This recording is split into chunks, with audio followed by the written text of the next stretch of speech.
What's up, guys? Mr. Tecumseh here with an update video on the winch install.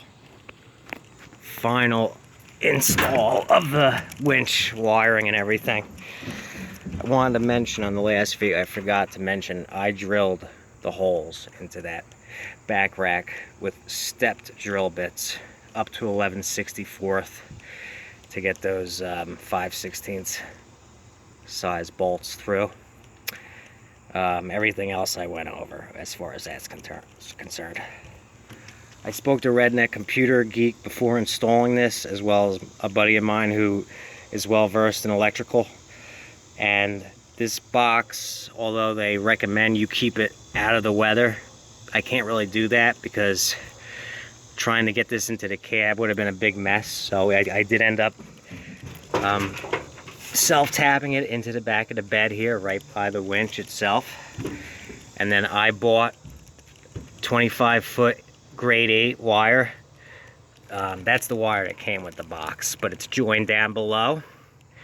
So I ran the wire of the box down below between the cab and the bed, snipped off these connectors, and then I crimped, and I'll show that down below, I crimped the 8-gauge wire to this 10-gauge wire they include on this winch down below.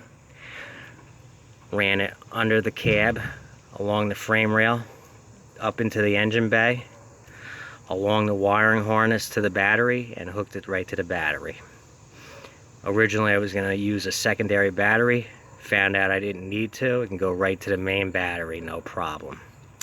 Since this thing gets used very infrequently, it's not going to kill the main battery. And if I was going to use it for a longer period of time, I would just keep the engine running. Okay, let's go down below.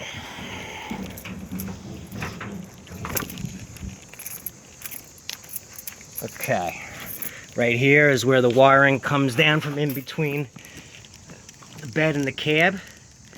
I crimped the wiring from the receiver to the wiring I bought on Amazon. It was $21 and change for both black and red 25-foot long 8-gauge wire. I'll leave the description to where you can get that if you want it. Also realize that there is a little cap here that goes into the cab that you can drill through and run wiring into. I'm not going to bother with the winch. It's good as it is for now. If I ever want to add other accessories inside to the cab, I do know now where I can do it from easily. One other thing I want to mention about the receiver box, which I'll go back up. Well, I don't even really have to, but I'll go back up and show. I did, for extra precaution, run RTV silicone around where the two halves of that box meet, where the wiring goes in and where the screws go in, to keep water out even more. As you can see, this wire runs all the way up into the engine bay. I have it nicely right against this wire harness, and I use zip ties all the way around, so it's nice and secure. Alright, back up. There's the receiver. You can see I put RTV around the seal of the box, where the wiring goes in, and where the 4 screws are on the back of the box to help keep water out of there.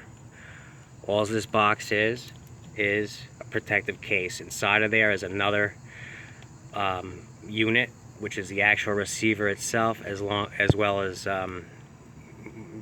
connections for these wires where they meet each other inside. So this is just basically a weather shield. So they recommend that you keep this thing out of the elements.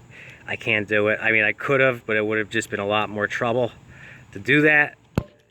For the price of the winch, it's out here.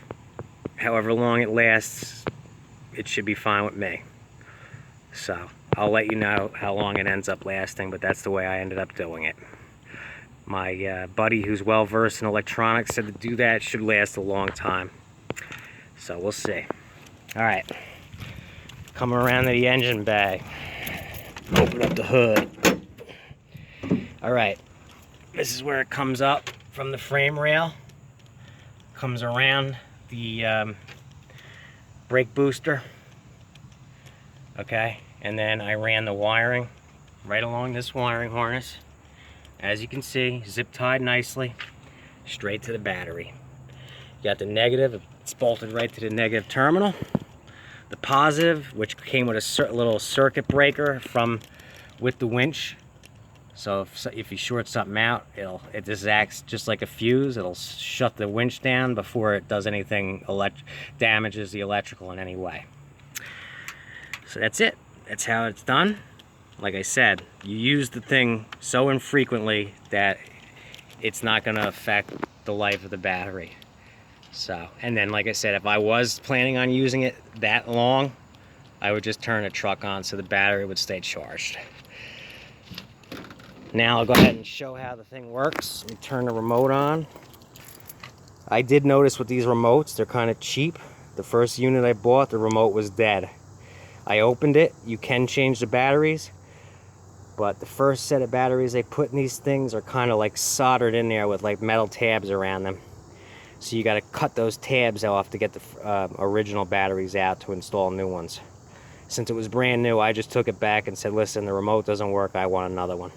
Which I told that story already. I originally paid $80, and then when I went back for that, the thing was on sale for $65, so I ended up saving 15 bucks, which basically paid for that wiring.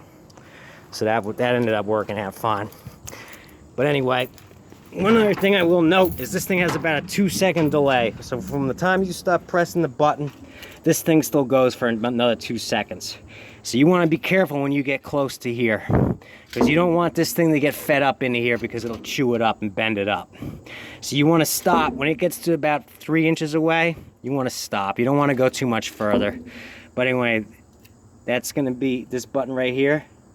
In will bring it in, and out brings it out. So we'll go ahead and do it.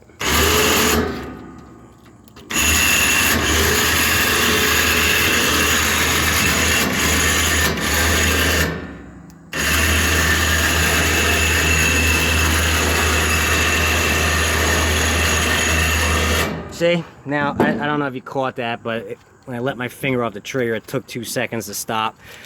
For letting it out, I could just open this, pull this knob out, and then pull it out manually. I don't have to run the battery to even do that part. I'm just doing it to show it works at the moment. So that's out. Now we're gonna go back in. I'm gonna try to pull on it as hard as I can, because you don't want too much slack on this thing when you're pulling it in, so that the thing winds up properly.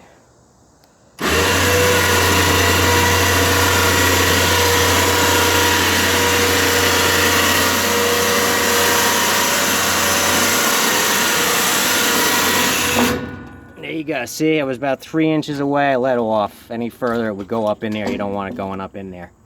So that's it. Now, along with these longer ramps, I can pull any tractor in I have. I don't have to break my back getting tractors in anymore, which is a big, huge plus. Now I could take stuff I never thought I could take in the past. Huge asset for the 65 bucks I paid, plus the wiring, etc. We'll call it 80 bucks. Not bad. Okay, guys. Once again, if you found this helpful, please leave me a like. Give me the thumbs up, okay? Share the videos. It helps get my name out there. Comment.